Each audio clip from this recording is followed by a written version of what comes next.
What's up, everybody? We've got something special in store for you. What? For the last 5 or 6 months, I've been lucky enough to drive the Rivian electric delivery vehicle. Today, I am super excited because we're gonna be testing out the EDV's baby cousin, Rivian's electric pickup truck, the R1T. There it is. I'm so pumped. Let's get into it. For the most part, these two are completely different, but there are a few similarities, and we're gonna start first with the nub, or at least I thought I was gonna start with the nub. Okay, when I was scripting this video, I definitely thought that the R1Ts had the nub.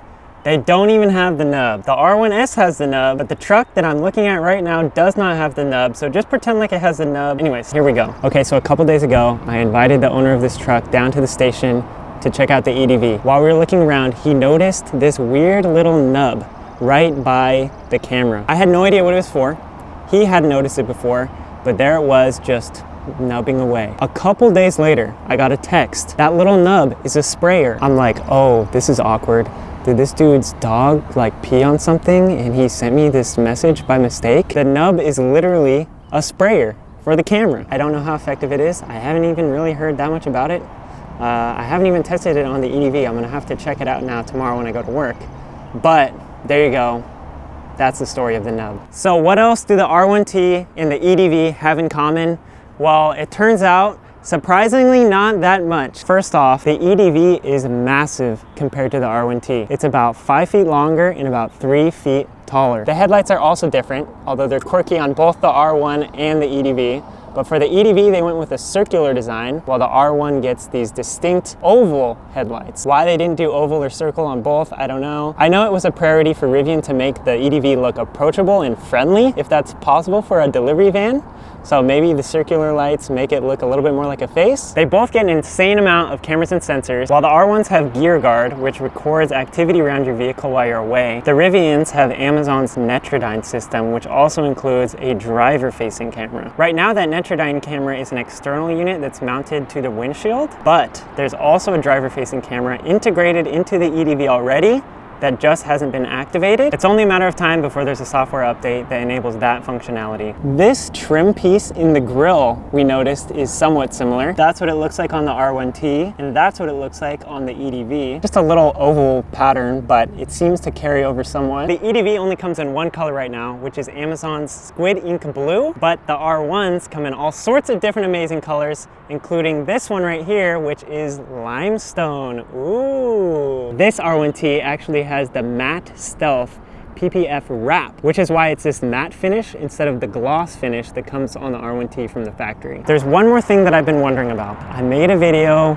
right when we first started driving the EDVs about the EDV's emergency flashers. It's just a button that you hit on the center console and the hazard lights blink twice as fast. So my question is, does the R1T have emergency flashers? Let's find out. Okay, I'm looking around, but I don't see an option for emergency hazards. I can't believe it. So it must just be for delivery vehicles because you're in traffic, you know, you're stop and go a lot more often. Or maybe it'll be an option coming soon in a software update or something. Question answered. The other thing I love about the EDVs is the little sounds they make. So when you lock the door, it makes this little boop sound. With the R1s, it's a bird chirp. Both are a lot more friendly than your typical horn honk from most cars. Of course, in a cargo van, you get exactly what you expect, which is cargo room, and the EDV has about 700 cubic feet of cargo room to be exact. The R1s have a little cargo room, but it's in a different place. Whoa! There's quite a bit of room up here in the front. And of course there's a bed, because this is a truck after all, but, and a lot of people might not know this truck comes with an optional spare tire. And so the guy who owns this truck, he had to use a spare tire already. So he's waiting to get a new tire. While he's waiting, there's not a tire in here, which means there's all this extra cargo space. And it's a lot of space too. Think of a whole tire's worth of space. And there's one more secret hiding place for all of your gear. Hello, it's me. I'm in the gear tunnel. So yeah, if you're hanging out with your friends and you need a place to store a 6'4" man, this'll do it. Okay, hopping inside now. This is the stuff that's most familiar to me. The EDV also has the main screen, and then it has the screen kind of behind the steering wheel here. The only thing is the R1T has way more options. The other thing is that if you watched RJ's interview with MKBHD, they talk about the sheer amount of content in the R1s. Basically, there's just a lot more stuff in the R1s, and the EDVs are pretty much purpose-built to have less stuff, so they're as simple as possible to use. This is the Ocean Coast interior, which looks amazing. There's all sorts of wood trim, black trim, stainless steel trim, cool Rivian logo pattern thing to hold your phone. The seats are a lot nicer and have Rivian details. The EDVs do not have this little Sasquatch guy, sadly. The navigation looks different because it's Amazon's routing software, not just like a standard map. And of course, we've got to talk about range. So fully charged, the EDVs get about 144 miles of range. They charge overnight every single night. So they rarely leave the station without 100% battery. On top of that, 90% of Amazon routes are under 100 miles. I get all sorts of crazy comments where people are like, oh, I live on the side of a mountain. Can't wait till I see one of these EDVs with a dead battery on my street. I'm like, dude, this R1T on the other hand is the large battery pack, and it gets about 314 miles of range. These have something called conserve mode that can actually increase that range even farther. It's also a possibility that a software update could increase the range. My car, sitting right there, gets about 300 miles from a tank of gas, so I feel like 300 miles of range in an electric truck is pretty good. And 144 miles on a delivery van is more than enough, so that's where we're at with range. The R1s, of course, have this nice fob in the shape of a carabiner. Pretty cool. The EDV's fob has a little clip so you can put it on your pocket. There are so many options on this. Like what? There's a trunk bed with a light bulb in it? What could that possibly be for? I'm not gonna get into all that right now, maybe in the future, but as far as similarities and differences between the EDV and the R1, the EDV is built to be simple, it's built to be usable by delivery drivers. I did a 1-hour online course and a half-an-hour drive test. The hardest thing for me was just getting down the one pedal driving in the EDVs. So like when you let off the pedal, it starts stopping for you, which is like really weird to get used to, and like it's weird to press the gas when you're going down a hill. The driving experience is weird, but the way the EDVs were designed, any Amazon driver could do the training, drive one safely, and do their job. This thing is awesome. The finishes are pretty luxurious, honestly. Build quality seems great, seems pretty usable, but the EDV is great in its own way because it's simple, it's basic, there's no frills to get in the way. It's basically just a tool for me to do my job, and it serves that purpose pretty well, in my opinion. R1s, on the other hand, are electric SUVs and trucks, and they're made for adventure, and they seem to serve that purpose pretty well too. But we're not gonna know for sure until we drive one. So let's drive this thing. So before we drive this, we're filming this. We already had somebody come up to us and ask them to help us jump their battery. Shout out to Mr. Boston. You're very nice. Hopefully your car doesn't die again. You want to be in my YouTube video?